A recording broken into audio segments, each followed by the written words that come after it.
tad es sapratu, ka jā, es esmu pazaudējis to, ka man liekas, man jārada izrāda, un tas ir, dažkārt tas arī mēdz būt grūti. Un es sapratu, jā, ka tā mana tā kļūdiņa ir brīdī, es nezinu, man nav nekāda sapņa vai mērķi, vai kur man dzirksteļi palikusi. Jo es visu laiku domāju par to, ka kaut kas tas jāizdara, tas nav kārtībā. Un tad es atcerējos, es taču visu mūžu esmu gribējis dejot partneriem. Un tad es sāku. Un patiesībā tik līdz es aizgāju kaut kādā lietā, kur man dzirksta acis. Un tas patiesībā ir tas mans mazais sapnīgs. Un tagad daru.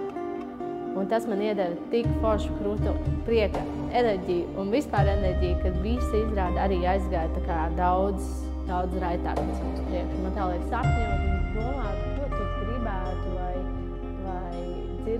kur tev dzirksteļu atstāj, kur tev velk. Tas ir patiesībā ļoti svarīgi.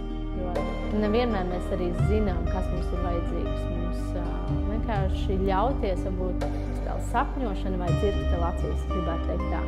Jo sapņošana un mērķu likšana nevienmēr visiem strādā, bet tā dzirkstele, tas ir tas foršais.